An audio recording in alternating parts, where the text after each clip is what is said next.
नमस्कार जी, मैं Shifali secret of your life programme में आपका ढेर सारा स्वागत करती हूँ। आज हम गरुड़ पुराण का पाठ पढ़ रहे थे तो सोचा क्यों ना आपके लिए छोटी छोटी जानकारियाँ और दे दी जाएं, क्योंकि आपको पता ही है जब भी कोई बड़ा ग्रह राशि परिवर्तन करता है तो हर इंसान सुनना चाहता है, क्योंकि बहुत सारे लोग जो है यूट्यूब पे डाल देते हैं कि अब राहु केतु जो है वो चेंज होने वाले हैं। इसलिए हम भी चाहते हैं कि हम क्यों ना प्रोफेसर गुरदीप बड़ा साहब के मुख से ही सुने कि राहु और केतु का ये गोचर जो आने वाला है वो कैसा हमारे लगन के ऊपर प्रभाव देगा, कैसा ये गोचर है जो हमारी राशि के ऊपर प्रभाव देगा। हम बहुत सारी बातें करते हैं एस्ट्रोलॉजी की, पामिस्ट्री की, रेकी की, केपी की, प्राशर ज्योतिष की, लेकिन इन टूल्स और टिप्स का कैसे इस्तेमाल कर सकते हैं, कैसे हमें कामयाबी मिले, हम बहुत सारी बातों के ऊपर आज चर्चा करेंगे। हम जानेंगे राहु और केतु ये दो छाया ग्रह हैं। राहु जो है आपको पता ही है चीटिंग ग्रह है, और जो केतु है वो इंसान को आइसोलेट की तरफ लेके जाता है, आइसोलेट करवाता है। हम बहुत सारी जानकारी जानेंगे लगन और राशि के ऊपर, लेकिन हम पहले स्वागत कर लेते हैं प्रोफेसर गुरदीप बड़ा साहब का। प्रोफेसर साहब बहुत बहुत स्वागत है आपका। ओम नमः शिवाय। ये मैंने ओम नमः शिवाय क्यों बोला भाई? मैं तो नमस्कार बुलाता हूँ, क्योंकि आजकल हम यहाँ पे बैठ के पाठ करते हैं, पूजा आराधना करते हैं। जैसे कि गरुड़ पुराण चल रहा है और शिव पुराण भी साथ के साथ चल रहा है, भविष्य पुराण आगे चलेगा। तो यहीं पर हमारे पास समय नहीं होता एपिसोड करने के लिए, तो यहीं पर बैठे बैठे जब गरुड़ पुराण समाप्त हुआ तो शेफाली जी बोलने लगे, प्रोफेसर साहब आप यहीं पर बैठ जाइए, क्योंकि 4-5 दिन हो गए आपने एपिसोड नहीं किया, तो यहीं पर बैठ के एपिसोड कर लीजिए, क्योंकि ऑफिस में जाएंगे तो पहले से रश होगा तो बात तो होगी नहीं, एपिसोड तो होते नहीं हैं। बहुत अच्छा लगा मुझे भी, क्योंकि हम बातें जब हमारी चलती हैं यहीं से हम काट के एपिसोड में डाल देते हैं और शेफाली जी के बोल देते हैं शेफाली जी स्टार्टिंग यहाँ से कर दीजिए, वो पीछे का अक्षर हम आगे लगा देते हैं। तो ऐसे हम करते हैं भाई, क्योंकि क्या करें, जब वक्त नहीं होता तो ऐसे करना पड़ता है। आज स्पेशल राहु देव के ऊपर हम एपिसोड करने लगे हैं, क्योंकि उन्होंने स्पेशल पूछा कि आज हम राहु का गोचर आने वाला है, वो गोचर में परिवर्तन करने वाले हैं राशि अपने। पहले मिथुन राशि में चल रहे थे, अब वृष राशि में आए हैं। आपको पता होगा राहु और केतु हमेशा उल्टे चलते हैं, ये उल्टे चलते हैं, जितने भी बाकी सारे ग्रह हैं वो सीधे चलते हैं। जैसे कि धनु राशि में गुरु चल रहा है तो गुरु अब मकर राशि में आएगा, जैसे कि मकर राशि में शनिदेव चल रहे हैं तो कुंभ राशि में आएगा। ऐसे सभी ग्रह जो चलते हैं सीधे चलते हैं, सिर्फ राहु और केतु उल्टे चलते हैं। और शेफाली जी ने बहुत अच्छा पूछा, आज राहु देव के बारे में बताइए। जी प्रोफेसर साहब, हमारी कोशिश यही रहती है कि लोगों के सम्मुख हम जल्द से जल्द आएँ, लेकिन समय का आगाज़ जो है वो हमें इजाज़त नहीं देता, क्योंकि आपकी स्केड्यूलिंग इतनी बिजी है कि हमने सोचा कि क्यों ना गरुड़ पुराण का पाठ ही चल रहा है। सुबह सुबह का वक्त होता है, आप तो 4 बजे उठ जाते हैं, 6:30 बजे पाठ शुरू हो जाता है, अपनी सैर करनी होती है आपने, तो तैयार भी होना होता है। तो इतनी स्केड्यूलिंग इतनी बिजी है तो दिल करता है क्यों ना प्रोफेसर आपका ऑरा ही इतना मैटर करता है, इतना पॉजिटिव है, दिल करता है यहीं पे बैठ के एपिसोड कर लिया जाए। ऑफिस का ऑरा अलग से हो जाता है, वहाँ पे जिम्मेवारियाँ जो हैं बहुत ज़्यादा बढ़ जाती हैं। तो प्रोफेसर राहु और केतु दोनों ही छाया ग्रह हैं। आज आपने बताना है, हमेशा हम राहु देव के बारे में बात करते हैं, शनि देव के बारे में बात करते हैं, सूर्य देव के बारे में बात करते हैं, लेकिन केतु देव के बारे में कोई बात नहीं करना चाहता है, क्योंकि केतु देव तड़पाते हैं ना, इसलिए बात नहीं करना चाहता है। लेकिन जो इंसान का ध्वज है वो केतु देव ही खड़ा करते हैं, लेकिन ये किसी को नहीं मालूम। लेकिन प्रोफेसर साहब का एक उपाय भी है कि घर की छत के ऊपर झंडा लहराएं, झंडा जो है लगाएं। तो ये क्यों बोलते हैं, क्यों ऐसी बातें करते हैं, आज हम जानेंगे प्रोफेसर साहब से। प्रोफेसर राहु का गोचर, मिथुन राशि से राहु देव जो हैं वो अब वृष राशि में आएंगे, और जो केतु देव हैं वो अब मंगल की राशि में आ जाएंगे। तो प्रोफेसर साहब कहते हैं कि जो केतु देव होते हैं वो कुजावत का काम करते हैं, मंगल का कार्य करते हैं।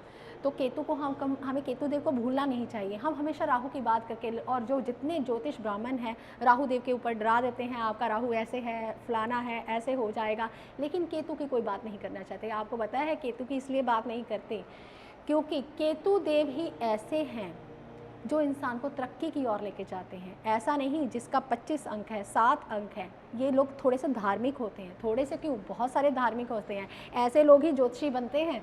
तो प्रोफेसर आज बात करेंगे हम राहु देव के ऊपर, केतु देव के ऊपर जो गोचर कर रहे हैं। अगर मैं बात करूं आज की, आप बोलेंगे लगन के ऊपर, लेकिन प्रोफेसर कुछ लोग, कुछ ज्योतिषियों का मानना है कि लगन का गोचर बताना चाहिए या चंद्र राशि से गोचर बताना चाहिए, लेकिन आप हमेशा लगन से बताते हैं क्योंकि आप राशि ज्योतिष करते हैं। तो प्रोफेसर साहब, अगर मैं मेष लगन की बात करूं, ऐसे लोगों के लिए जो राहु का गोचर है, राहु देव का गोचर है, वो क्या प्रभाव डालेगा?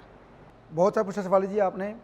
मैं सभी लगनों के ऊपर थोड़ी थोड़ी बात करूंगा, क्योंकि ज़्यादा बात नहीं कर सकता, क्योंकि मेरी बातें बहुत लंबी हो जाती हैं। हम यहाँ पे 6:30 बजे बैठते हैं, पाठ पढ़ना शुरू करते हैं। मैं 4 बजे उठता हूँ, आजकल मैं 4 बजे उठता हूँ, क्योंकि 4 से लेकर 5 बजे तक मैंने सैर करनी होती है। 5, सवा 5, 5:30 मैंने अपने कपड़े खुद इस्त्री करता हूँ, किसी की किए हुए पसंद नहीं आते। फिर नहा धो के हम 6:30 बजे पूरे ऊपर आ जाते हैं सभी, और 6:30 से लेकर 8:30 बज चुके हैं अभी। और 8:30 बजे हम 2 घंटे हमारा पाठ चलता है। पहले शिव पुराण चलता है 1 घंटे का, फिर गरुड़ पुराण चलता है 1 घंटे का, हम बातचीत करते हैं। और लेकिन एपिसोड में हम आधा घंटा ही डालते हैं, क्योंकि बातों बातों में जब हमारी डिस्कस बढ़ती है तो फिर हम उसमें एपिसोड काट के डाल देते हैं। अब लगता है 9, सवा 9 बज जाएंगे ऑफिस में जाते जाते, क्योंकि 8:30 बजे हमने एपिसोड करना शुरू किया। बहुत ध्यान से सुनिए। शेफाली जी ने बोला मेष लगन से शुरू होकर बताइए कि कैसा होगा। देखिए, राहु दूसरे घर में आ जाएगा मेष लगन में, यानी कि सेकंड राशि। पहली बात तो आप ये समझिए कि राहु का गोचर वृष राशि के ऊपर कैसा रहेगा। वो लगन का अलग अलग प्रभाव, पहले वृष राशि के ऊपर कैसा रहेगा। मान लीजिए मैं आपको साइंटिफिक रीजन से समझाता हूँ, बिना साइंटिफिक रीजन से मैं बात नहीं करता, आप सबको पता है।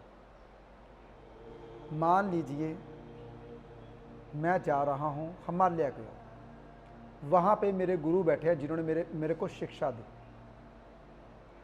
वहाँ पे मैं जाके बैठ गया उनके चरणों में, तो क्या मैं वहाँ पे शरारतें करूँगा? उनकी जो कुटिया बनाई है उनको उखेड़ूँगा?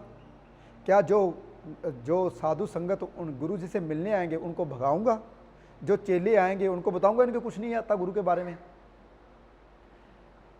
समझिए जो मैं बात बोलने वाला हूँ। राहु शुक्र का चेला है, वो अपने गुरु के घर में जाएगा, इसलिए अच्छा फल देगा, बुरा फल नहीं देगा। ये मैंने साइंटिफिक रीजन से आपको एक बात के साथ मिलाया। राहु शुक्र की राशि में बुरा नहीं होता।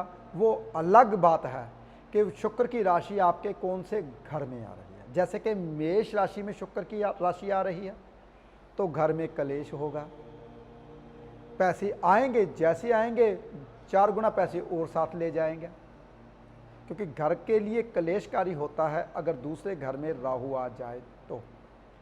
केतु अष्टम में आ जाता है, Ketu past, Rahu future. Rahu future में जो घटना घटने वाली होती है वो पहले पता चल जाता है। जैसे कि मान लीजिए शाम को कोई मेहमान आने वाला हो, राहु आपका, वो राहु हो, जो दाद के होते हैं राहु होते हैं, जो नानके होते हैं केतु होते हैं, वो सुबह सुबह ही आ जाएं, तो क्या हुआ? राहु ने अपना फल शाम को देना था वो सुबह दे दिया, क्योंकि राहु फ्यूचर है, एडवांस देता है। केतु पास्ट है। मान लीजिए आपको कोई बीमारी आ गई, डॉक्टर के पास गए, अरे यार ये तो 5 साल पुरानी बीमारी, 5 साल से आपके शरीर में पड़ी हुई है। केतु की दशांतर दशा आई तो आपको पता अभी चला, पास्ट की बात का पता अभी चला, क्योंकि केतु बीमारी देता है, इसलिए केतु की बात नहीं करते। क्योंकि केतु जब अष्टम में आ जाएगा, राहु दूसरे घर में आएगा, तो यूरिन के रिलेटेड प्रॉब्लम आएगी। राहु आपको क्लेश करवाएगा, धन खत्म करेगा, केतु आपको बीमारी देगा, हॉस्पिटल में पहुंचाएगा, क्योंकि केतु की पंचम दृष्टि, केतु का पंचम घर किसका होता है? पुत्र का। पंचम घर किसका होता है? हमारे अचानक लाभ का। इसलिए जो केतु अष्टम में बैठ के उसका पंचम कौन सा बनेगा? 12वां घर। अचानक हॉस्पिटल में जाके भर्ती हो जाओगे। देखिए आपको साइंटिफिक रीजन से समझा रहा हूं, बिना साइंटिफिक रीजन से मैं कोई बात नहीं करता। जब केतु की गोचर आएगा अष्टम में, तो जिस बच्चे छोटे छोटे बच्चे हैं वो यूरिन बेड के ऊपर करेंगे, और शुगर की प्रॉब्लम बढ़ सकती है अगर कोई 50 साल की 48 साल की उम्र में है तो। बहुत सी ऐसी बातें हैं, लेकिन केतु जब अष्टम में आ जाता है। अब आई बात वृष लगन की। 2 नंबर लगन है, लगन में राहु आ गया, बात ही नहीं किसी की सुनेगा, अपने आप में घमंड होगा, मेरे को ज्ञान आता है और किसी को आता ही नहीं है, बात सबकी टोकेगा। चाहे 5 बंदे बात कर रहे हैं, पांचों बंदे उसके साथ जिद नहीं कर पाएंगे, क्योंकि उसको हर बात का जवाब होगा। इससे जो ज्ञानी बंदा होगा वो दूर चले जाएगा, यानी कि ज्ञान उनसे दूर हो जाएगा, यानी कि वृष लगन का राहु लगन में आ जाएगा। तो उसको बहसबाजी नहीं करनी चाहिए अगर राहु को अच्छा करना चाहता है। जब मिथुन लगन में राहु 12वें घर में आ जाएगा, तो 12वें घर में राहु क्या करवाता है भाई? रातों की नींदर हराम करवाता है। रातों को नींद नहीं आती, अचानक विदेश जाना पड़ता है, अचानक हॉस्पिटल जाना पड़ता है, अचानक इंसान कहता हो ये क्या हो गया, बाहर जाके खर्चा करना पड़ता है, क्योंकि राहु 12वें घर में अचानक आपको कहीं पर ले जाता है, मुसीबत देता है। दोस्तों के जरिए मुसीबत का पहाड़ आ जाता है, क्योंकि दोस्तों का जो घर होता है, दोस्त मित्रों का घर 11वां घर होता है, बड़े भाई का भी 11वां घर होता है। तो बहुत सी बातें हैं, लेकिन अब मैं बात करूंगा कर्क लगन की, क्योंकि लगन में इतने आ नहीं पाएंगे। कर्क लगन में राहु देव आ जाएंगे 11वें भाव में। 11वां घर होता है आय का, अचानक पैसा आएगा, नहीं तो आएगा ही नहीं। वो अलग बात है कि कर्क लगन में राहु उसके कहाँ पड़ा है, वो गोचर का राहु बता रहा हूँ, लेकिन उसकी कुंडली में कहाँ पड़ा है वो फल देगा। लेकिन मैं गोचर में मोटा मोटा बता रहा हूँ, क्योंकि मोटा मोटा इसलिए बता रहा हूँ, बारीकी में तो कुंडली देखनी पड़ेगी, बारीकी में तो कुंडली देख के ही पता चलेगा। मान लीजिए कर्क लगन है, आपका राहु पड़ा है अष्टम में, तो मैं 11वें राहु की बात कर रहा हूँ, पैसा अचानक आएगा और जाएगा, लेकिन अष्टम में पड़ा है तो शमशान घाट जरूर लेके जाएगा कहीं अपनों के लिए। चलो वो मैंने मोटा मोटा बताया, लेकिन यहाँ पे देखना पड़ेगा आपका राहु कहाँ पे, मोटा मोटा बता रहा हूँ मैं। तो कर्क लगन में राहु आ जाएगा 11वें भाव में, तो अचानक पैसा दे भी सकता है और पैसा देना बंद भी कर सकता है। ये राहु की नेचर है भाई, वो जो कुछ भी देता है अचानक देता है। केतु आ जाएगा 5वें स्थान में। जब केतु 5म में आएगा, कर्क लगन वालों का बहुत ध्यान से सुनिए, तो कुत्ता जरूर काटेगा, इसलिए कुत्ते से बच के रहना है इस साल, 1.5 साल में, कर्क लगन वाले खासकर। अब आई बात सिंह लगन वालों की। सिंह लगन में राहुदेव आ जाएंगे 10म घर में। तो 10म घर जो होता है भाई इनकम का होता है, 10म घर जो होता है नौकरी में तपे का होता है, नौकरी चाकरी का होता है। अचानक नौकरी जा भी सकती है, अचानक नौकरी में प्रमोशन भी हो सकता है, वो राहु की पोजीशन देख के। लेकिन अगर वाइट कैप सिर के ऊपर लेके रखते हो तो नौकरी में, इनकम में पैसे बढ़ेंगे और आपकी आय जो आप कर्म कर रहे हो वो बढ़ेगी। लेकिन 10म घर का राहु कभी भी बुरा नहीं होता। हाँ, केतु 4थे घर में आके जरूर खराब करता है, मन परेशान करता है, मन को अशांत करता है केतु 4थे घर में आके। लेकिन राहु यहाँ पे आपकी इनकम को बढ़ा भी देता है। लेकिन राहु की पोजीशन देखनी चाहिए सिंह लगन वाले की, राहु की पोजीशन कहाँ पे पड़े। अब आई बात कन्या लगन की। कन्या लगन में राहु आ जाएंगे 9वें घर में। अरे भाई, जब राहु देव 9वें घर में आ गए तो धर्म कर्म के कामों में गलतियां होंगी, इल्जाम लगेंगे, 99% पे काम आके रुकेंगे। इसलिए धर्म कर्म के काम भाई बहुत ध्यान से करना, यात्राएं बहुत ध्यान से करना। मुसीबत पड़ सकती है, यात्रा से लाभ भी हो सकता है, वो राहु की पोजीशन देख के। लेकिन यहाँ पे धर्म कर्म के काम बहुत ध्यान से करने पड़ेंगे आपको, क्योंकि गुरु का दुश्मन राहु देव 9वें घर में आ गए तो पितर दोष लगा जाते हैं। इसलिए देखना पड़ेगा कि आपकी राहु की पोजीशन कहाँ पे है। अब आई बात तुला लगन वालों की। तुला लगन में राहु देव आ जाएंगे भाई 8म घर में, 8वें घर में। तो 8वें घर में राहु आके पैसे की वृद्धि कर देते हैं, औलाद से सुख आ जाता है। औलाद सुख देना है। अगर औलाद आपको परेशान कर रही थी तो वो भूल जाइए, आज इस 2-1.5 साल में आपको परेशान नहीं करेगी। तो आप सेहत का ध्यान रखना है। यहाँ पे आके राहुदेव यहाँ पे सेहत खराब करते हैं। कैसे खराब करते हैं? क्योंकि चटपटा खाना शुरू कर देते हैं। केतु दूसरे घर में आके आपको अनस्ना जो चटपटी चीज़ें खानी शुरू कर देते हैं और गरम स्पाइसी चीज़ें खानी शुरू कर देते हैं, यहाँ पे राहु देव आपका खराब करेंगे, क्योंकि वो सप्तम दृष्टि दूसरे घर को देखते हैं और 9वीं दृष्टि से सुख स्थान को देखते हैं, तो यहाँ पे परेशानी आने वाली है। अब आई बात वृश्चिक लगन की। वृश्चिक लगन में राहु देव आ जाएंगे सप्तम घर में, तो जिसको नौकरी नहीं मिलती नौकरी मिल जाएगी, कारोबार में वृद्धि होगी। राहु देव सप्तम घर में बैठ के आपको चुस्त चालाक दिमाग के तेज घुमाने, केतु आपको लगन में बैठ के घुमाएगा और आपको पावर देगा। केतु लगन में बैठ के, कहते हैं बंदा दौड़ता है, जब दौड़ता है तभी तो कामयाब होता है। सप्तम में केतु बैठ के आपको दिमाग तेज करेगा, लेकिन यहाँ पे राहु देव खराब होता है, अच्छा नहीं होता। मैरिज लाइफ अगर है तो उसमें थोड़ी सी डिस्टर्बिंग आनी शुरू हो जाए। अब आई बात धनु लगन वालों की। धनु लगन में छठे हाउस में राहु आ जाते हैं। छठे हाउस में जब राहु आ जाते हैं, इंट्यूशन पावर बढ़ जाती है, धार्मिक कार्य करने शुरू कर देते हैं, तीर्थ यात्राएं होनी शुरू हो जाती हैं, क्योंकि केतु 12वें घर में चला जाता है। तो छठे घर का राहु कहते हैं इंसान के 2 बाप बन जाते हैं, आने वाली बात का पहले से आभास हो जाता है। केतु यहाँ पे धनु लगन के लिए बहुत बढ़िया होता है, धार्मिक कार्य करवाता है। राहु भी बहुत बढ़िया होता है, छठे घर में आ जाता है। अब आई बात मकर लगन वालों की। मकर लगन में राहु देव पंचम घर में आ जाते हैं। भाई दिमाग को घुमाते हैं लेकिन पुत्र को बिगाड़ते हैं। यहाँ पे इनकम कम हो जाती है, सेहत की प्रॉब्लम होती है। जब सेहत की प्रॉब्लम होती है तो इंसान डॉक्टर के पास भागता है। यहाँ पे राहु एक्स्ट्रा दिमाग दे देता है। पंचम का राहु ज्योतिष सिखा देता है, ज्योतिष की किताबें पढ़नी शुरू कर देते हैं। मकर लगन वाले ज्योतिष की किताबें पढ़नी शुरू कर देंगे। मकर लगन वाले तो ज्ञान की ओर भागना शुरू कर देंगे। ये ज्ञान दिखाएगा, भ्रम में डालेगा, थोड़े से नास्तिक हो जाते हैं। अब भाई बात कुंभ लगन वालों की। अरे भाई कुंभ लगन में जो राहु देव आ जाएंगे वो चौथे घर में आ जाएंगे। चौथे घर का राहु इंसान को कामकाज की ओर से परेशानी देता है।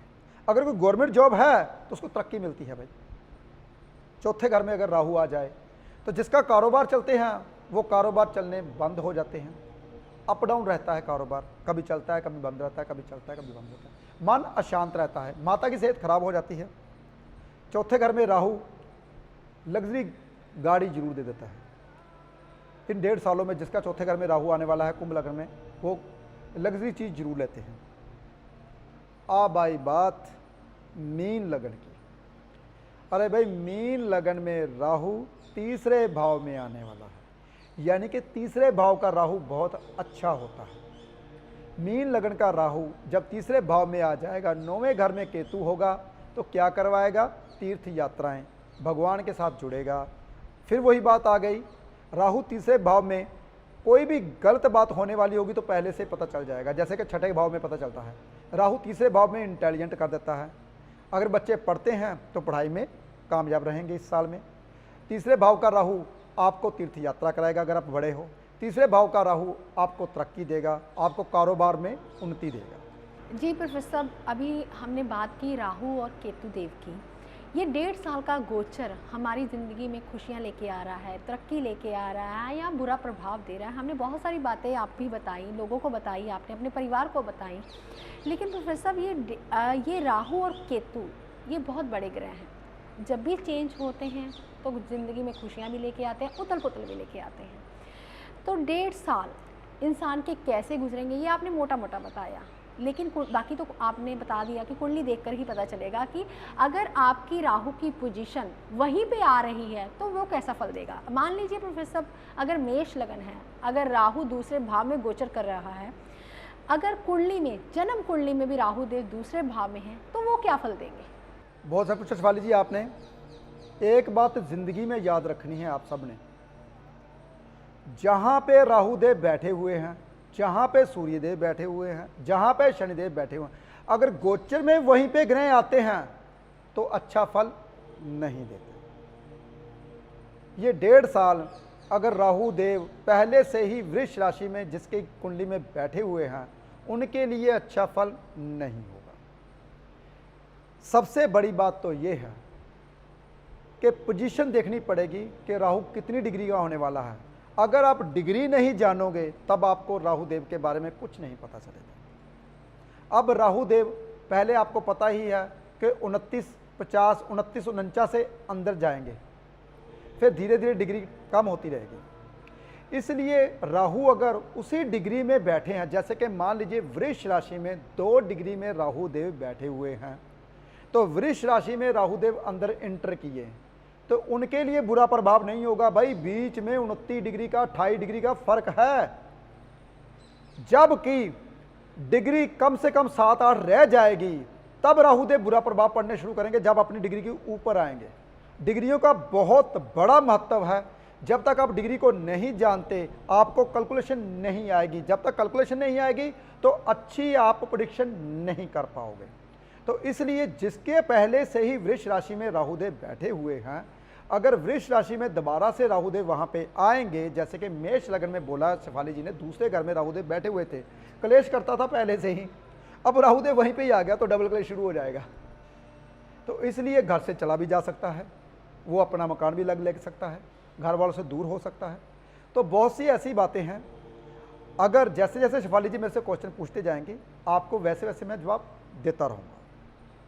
जी प्रोफेसर, अभी हमने जाना मेष लगन से लेके मीन लगन तक कि कैसे कैसा प्रभाव होगा, ये आपने मोटा मोटा बताया, बाकी आप कुंडली देख के बताएंगे। लेकिन प्रोफेसर भारत देश जो जैसे आजकल आपको पता है कि समय अच्छा नहीं चल रहा, ये राहु और केतु का जो पीरियड है, जो गोचर है आने वाला है, भारत देश पर कैसा प्रभाव डालेगा? ये सवाल आपने बहुत अच्छा पूछा, क्योंकि आपने भारत की बात की, मेरे भारत की, सबके भारत, समस्त भारत की। समस्त भारत पहले दुनिया था, पूरी दुनिया, समस्त भारत। तो बहुत अच्छा लगा मुझे ये क्वेश्चन पूछ के आपने। ये भारत अब उन्नति की ओर जाएगा इस 1.5 सालों में। 1.5 सालों में जितना आपको दुख देके गया है, क्योंकि जो राहु उच्च के चल रहे थे मिथुन राशि में, मिथुन राशि में उच्च के राहु कहते हैं ना, जब कभी भारत के ऊपर से चलते हैं तो खराब होते हैं। भारत की वृष राशि है, दूसरे घर में चल रहे थे, पहले ये सुनिए आप। तो दूसरे घर में चल रहे थे, इसलिए उथल पुथल बहुत हुई, बहुत कुछ हुआ इन 1.5 सालों में। लेकिन अब लगन में आएंगे, उन्नति की ओर जाएंगे, एकदम से उन्नति करेंगे, इंटेलिजेंसी भारत की बढ़ेगी इन 1.5 सालों में। भारत के लिए ये अच्छा समय है उन्नति के लिए, लेकिन पूरे लोगों के लिए जो भारत में रहते हैं उनके लिए भी ये उन्नति का समय है। जो आप दुख में बीत रहे थे दिन, वो थोड़े से सुख में आने वाले हैं। लेकिन अगर भारत की उन्नति होगी तो आपकी भी तो होगी ना। इसलिए वृष राशि का राहु जो भारत के में आ रहा है वो अच्छा आने वाला है। जी जी प्रोफेसर, जब भी कोई बड़ा ग्रह गोचर करता है तो हर इंसान को, हर जातक को अपनी कुंडली जो है अच्छे एस्ट्रोलॉजर से दिखानी चाहिए, क्योंकि हमें पता चलता है कि हमारी ज़िंदगी में कहीं उथल पुथल तो नहीं होने वाली, कहीं मैरिड लाइफ तो नहीं ख़राब होने वाली, कहीं बच्चे तो नहीं तंग करने वाले, कहीं बिजनेस पर तो नहीं बुरा प्रभाव डलने वाला। तो ऐसी जानकारियाँ हम आपको देते रहते हैं, क्योंकि इसलिए देते हैं क्योंकि आप अपना परिवार हैं। इसलिए प्रोफेसर गुरदीप बराड़ साहब जितना भी ज्ञान आपके लिए देते हैं उतना ही कम हो जाता है, उतना ही अधूरा पड़ जाते हैं, क्योंकि प्रोफेसर साहब कोई ना कोई ट्विस्ट ज़िंदगी में छोड़ ही देते हैं, क्योंकि बोल ही देते हैं कि ये सब कुछ कुंडली दिखाकर ही होगा। ये वाकई बात मानने वाली है कि कुंडली देखकर ही पता चलेगा। कहीं राहु आपका वही पोजीशन पे तो नहीं है, कहीं डिग्री का फ़र्क तो नहीं आ रहा। कुछ लोगों का मानना है कि सूर्य और राहु की युति खराब होती है, लेकिन अगर डिग्री का फ़र्क ही नहीं होगा तो युति क्यों खराब होगी भाई। इसलिए कुंडली दिखाना बहुत ज़्यादा आवश्यक है। प्रोफेसर साहब जाते जाते, क्योंकि राहु का गोचर जो है वो अब चेंज हो जाएगा, तो कोई एक छोटा सा उपाय देना चाहेंगे कि जिससे इंसान की तरक्की हो सके, उन्नति हो सके और पैसों में वृद्धि हो सके? शेफाली जी, उपाय बहुत अच्छा है। आपने क्या करना है, जो शुक्र की राशि की होती है चीज़, वस्तु होती है, वो आटा होता है। आटे की 108 गोलियां बनानी है और मछलियों को डाल देनी है बुधवार शाम को। इससे जो वृष राशि का राहु देव आ रहे हैं आपके लिए नुकसानदायक नहीं होंगे। जी जी प्रोफेसर, बहुत बहुत शुक्रिया आपका, क्योंकि आपने भारतवर्ष की बात की, आपने राहु देव और केतु देव की बात की, क्योंकि क्योंकि ज़िंदगी में यही 2 प्लैनेट हैं, यही छाया ग्रह है जो ज़िंदगी को संवार भी देते हैं और बिगाड़ भी देते हैं। प्रोफेसर साहब ने बहुत अच्छा बताया राहु और केतु देव के बारे में। जाते जाते प्रोफेसर गुरदीप बड़ा साहब ने जो टिप दी, जो आपको उपाय दिया, इसे ज़्यादा से ज़्यादा लोगों तक शेयर कीजिए ताकि दूसरे की ज़िंदगी जो है वो संवर सके और आपको भी जो है ज्ञान प्राप्त हो सके। इसलिए आप अपना ध्यान रखें, खुश रहें, स्वस्थ रहें। आज के लिए इतना ही। नमस्कार।